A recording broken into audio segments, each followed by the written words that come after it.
दुनिया ने कई सीरियल किलर देखे हैं। कोई चाकू चलाता था, कोई गोली, लेकिन चार्ल्स शोबराज ने हथियार के तौर पर चुनी मुस्कान और अपराध का माध्यम बनाया दोस्ती। सन 1970 के दशक में जब दुनिया भर के युवा हिप्पी ट्रेल पर एशिया घूमने निकलते थे, चार्ल्स उनके बीच एक और बैकपैकर बनकर घुल जाता था। अमेरिका, फ्रांस, कनाडा से आए ये सपने देखने वाले नौजवान कभी वापस घर नहीं लौटते थे। उनके शव समुद्र के किनारे, जंगलों में या जली हुई अवस्था में मिलते थे। पुलिस और इंटरपोल ने चार्ल्स को कई नाम दिए, बिकनी किलर, स्प्लिटिंग किलर और सबसे मशहूर the serpent.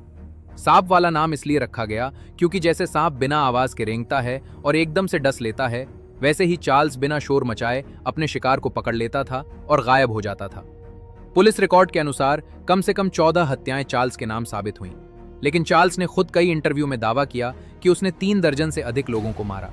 Nepal, Thailand, Bharat और ईरान में कई गुमशुदा बैकपैकरों के मामले आज भी खुले हैं। ये कहानी है एक ऐसे शख्स की जिसका जन्म वियतनाम में हुआ। पिता भारतीय और माँ वियतनामी थी, लेकिन असली पहचान बनी फ्रांसीसी नागरिक, जिसने 3 महाद्वीपों में 10 से अधिक देशों में अपराध किए। 6 अप्रैल सन 1944, द्वितीय विश्व युद्ध का समय, जन्म स्थान साइगोन, वियतनाम।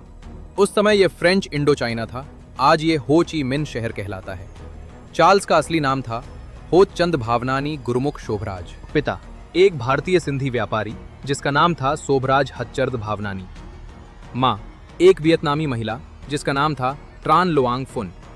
यहाँ सबसे दर्दनाक तथ्य ये है कि चार्ल्स के माता पिता ने कभी शादी नहीं की थी, और सबसे बुरी बात, पिता ने चार्ल्स के पैदा होने के तुरंत बाद उसके पिता होने से ही इनकार कर दिया। पिता ने मां को अकेले ही बच्चे के साथ छोड़ दिया। एक बच्चे के लिए पिता का अस्वीकार करना कितना बड़ा मानसिक आघात होता है, इसका अंदाजा लगाया जा सकता है। चार्ल्स के मामले में यह आघात कभी ठीक नहीं हुआ। मां ने बाद में एक फ्रांसीसी व्यक्ति से दूसरी शादी कर ली जो फ्रांसीसी सेना में था। इस नए पिता के साथ चार्ल्स कभी तालमेल नहीं बैठा पाया। परिवार वियतनाम और फ्रांस के बीच आता जाता रहा। चार्ल्स का बचपन अस्थिरता और अस्वीकृति से भरा था। उसे कभी अपनापन नहीं मिला।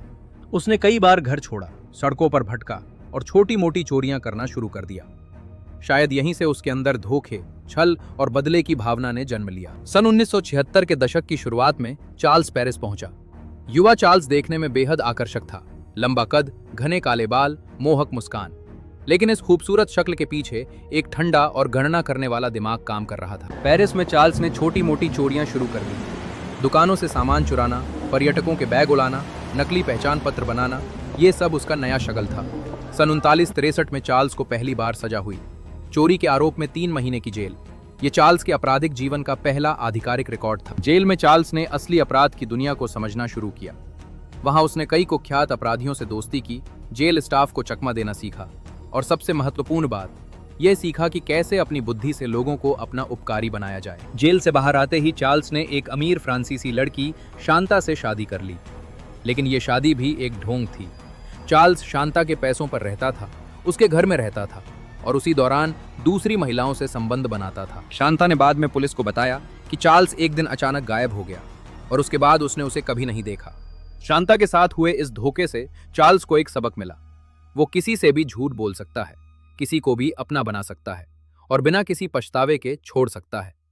यही सबक बाद में उसके सीरियल किलर बनने का आधार बना। सन 1970 के दशक की शुरुआत में चार्ल्स ने फैसला किया कि अब वो सिर्फ चोरी नहीं करेगा, वो यात्रियों को निशाना बनाएगा। वो युवा बैकपैकर जो दुनिया घूमने निकलते थे, बिना किसी शक के, बिना किसी सुरक्षा के। चार्ल्स ने हिप्पी ट्रेल का रास्ता पकड़ा। तुर्की, ईरान, अफगानिस्तान, पाकिस्तान, भारत, नेपाल, थाईलैंड। चार्ल्स का तरीका हर बार एक जैसा था।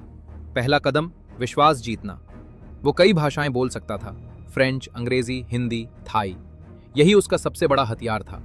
वो खुद को ज्वेलरी डीलर, ड्रग्स तस्कर, पत्रकार या कभी फिल्म निर्माता बताता था।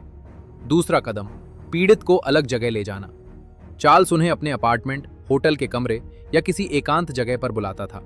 वहां वो दोस्ती के नाम पर खाना या ड्रिंक खिलाता था जिसमें नींद की गोलियां या जहर मिला होता था। तीसरा कदम, लूट और हत्या।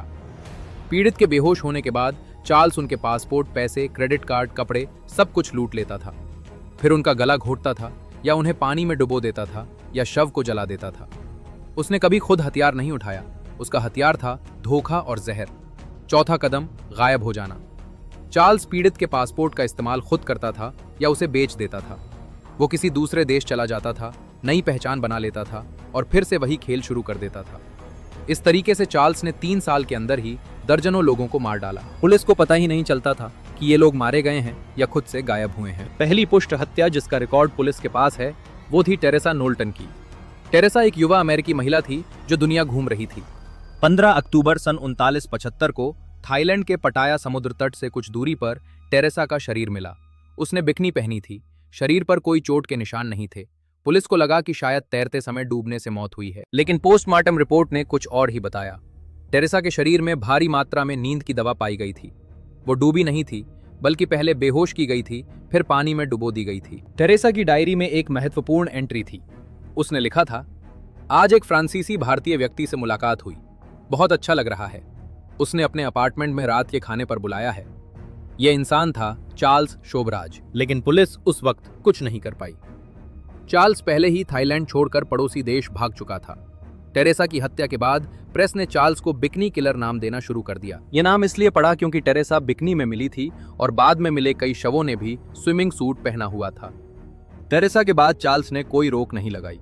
उसने थाईलैंड में ही एक के बाद एक हत्याएं की। अगला शिकार था तुर्की का एक युवक, उसके बाद एक अमेरिकी महिला, फिर एक फ्रांसीसी पुरुष। चार्ल्स किसी भी देश में किसी भी राष्ट्रीयता के यात्री को निशाना बना रहा था।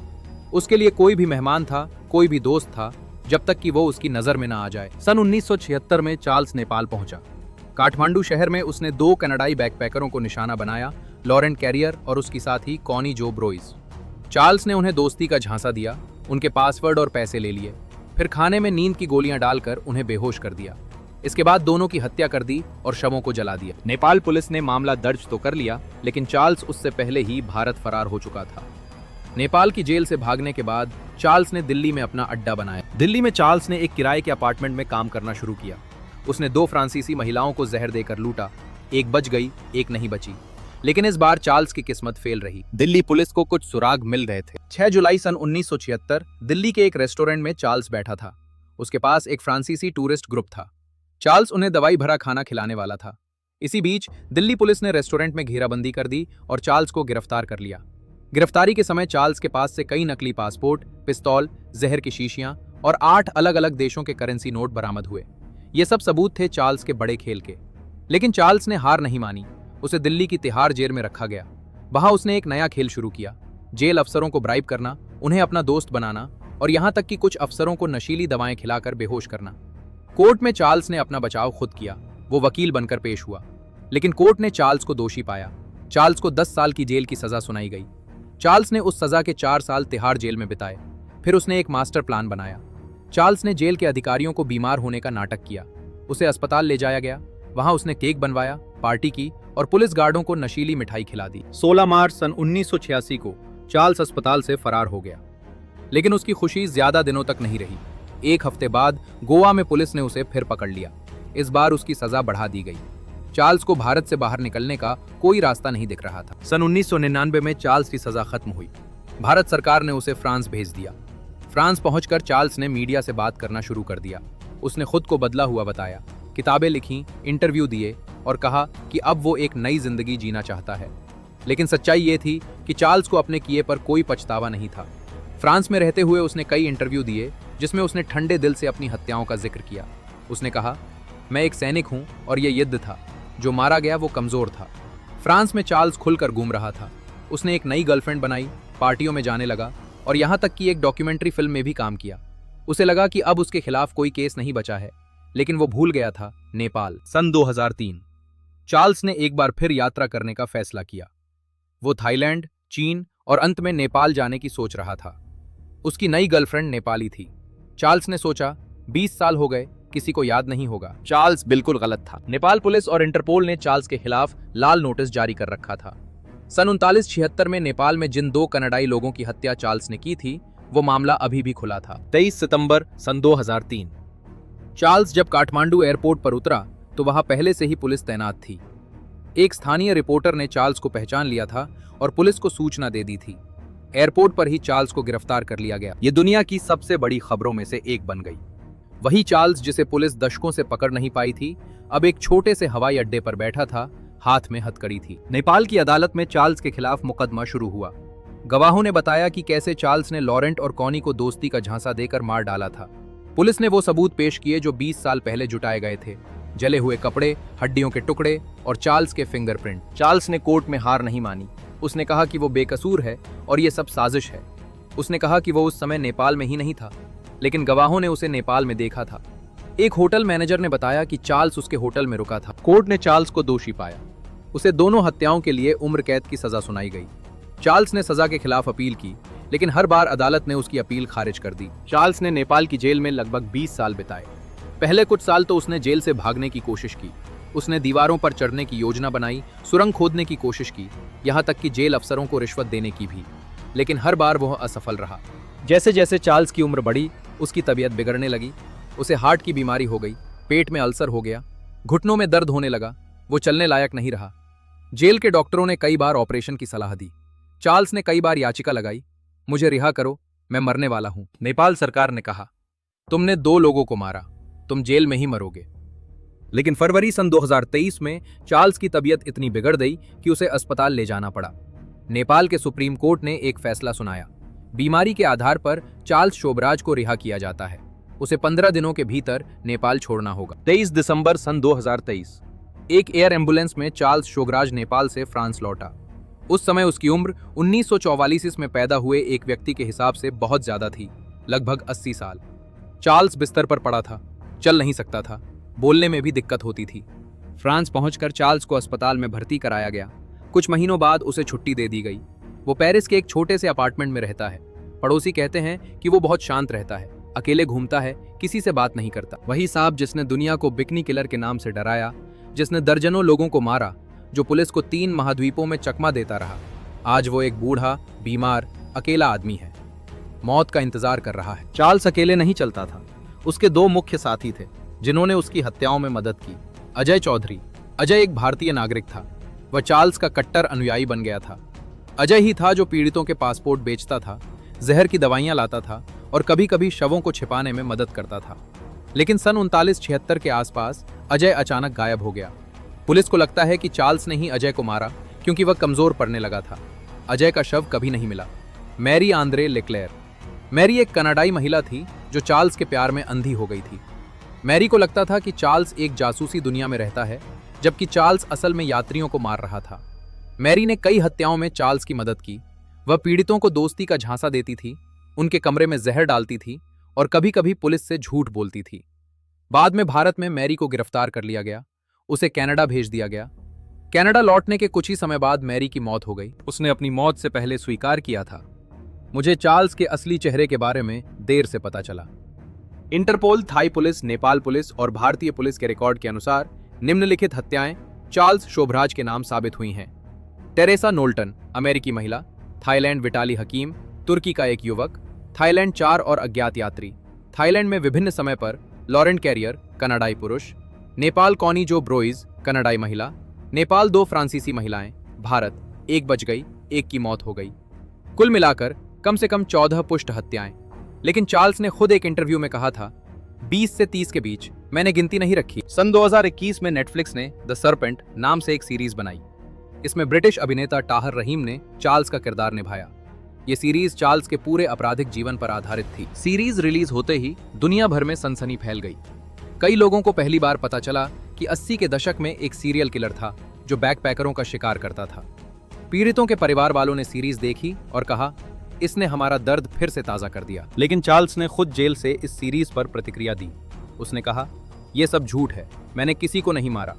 ये वही चार्ल्स था जिसने पहले इंटरव्यू में कहा था, मैं एक सैनिक हूं, कातिल नहीं। सीरीज के बाद कई लोगों ने मांग उठाई कि चार्ल्स को फिर से सजा दी जाए, लेकिन तब तक चार्ल्स बूढ़ा हो चुका था और नेपाल ने उसे रिहा कर दिया था। चार्ल्स शोभराज के बारे में सबसे डरावनी बात यह है कि उसने कभी पछतावा नहीं दिखाया, न तो जेल में, न कोर्ट में, न किसी इंटरव्यू में। एक बार एक पत्रकार ने चार्ल्स से पूछा, क्या आपको अपने पीड़ितों के बारे में कभी दुख नहीं होता? चार्ल्स ने मुस्कुराते हुए कहा, दुख किस बात का? वे कमजोर थे, मैं मजबूत था। कमजोर मरता है, मजबूत जीता है। दूसरे इंटरव्यू में उसने कहा, मैं एक सांप हूं, सांप अपने बच्चों को भी खा जाता है अगर भूख लगे। यह नैतिकता नहीं है, यह प्रकृति है। मनोवैज्ञानिकों के अनुसार चार्ल्स एक सोशियोपैथ था। उसे दूसरों के दर्द का कोई एहसास नहीं था। वो लोगों को सिर्फ इसलिए मारता था क्योंकि वो उनका पैसा और पासपोर्ट चाहता था। उसकी कोई राजनीति नहीं थी, कोई धर्म नहीं था, कोई बदला नहीं था, सिर्फ लालच और बच निकलने की कला थी। चार्ल्स शोबराज उस दौर का सबसे फुर्तीला और बुद्धिमान सीरियल किलर था। टेड बंडी ने अमेरिका में हत्या की, जेफरी डेमर ने अपने घर में, लेकिन चार्ल्स ने पूरे एशिया में, थाईलैंड, नेपाल, भारत, ईरान, पाकिस्तान, अफगानिस्तान, उसका कोई एक देश नहीं था, कोई एक पहचान नहीं थी। वो हर जगह घुल-मिल जाता था। वो अमीर बनने का नाटक करता था, वो गरीब बनने का नाटक करता था। वो पुलिस से बात करता था, उन्हें हंसाता था और फिर गायब हो जाता था। इतिहास में बहुत कम सीरियल किलर ऐसे हुए हैं जिन्होंने 2 बार इंटरपोल की अंतर्राष्ट्रीय गिरफ्तारी वारंट को चकमा दिया हो। चार्ल्स ने 3 बार दिया। वह भारत की तिहाड़ जेल से भागा, वह नेपाल की जेल से भागने की कोशिश करता रहा, वह मौत के मुंह से बचकर निकलता रहा। आज चार्ल्स शोबराज पेरिस में जीवित है, एक छोटे से अपार्टमेंट में, बिना पैसे के, बिना दोस्तों के, बिना किसी उम्मीद के। डॉक्टर कहते हैं कि उसका दिल और किडनी दोनों फेल हो रहे हैं, जल्द ही उसकी मौत हो जाएगी। लेकिन जब तक वो जीवित है, चार्ल्स एक सवाल छोड़ जाता है, क्या एक इंसान इतना ठंडा हो सकता है कि दूसरे की जान लेते समय उसकी नींद भी ना खराब हो? चार्ल्स शोबराज का जवाब है हाँ।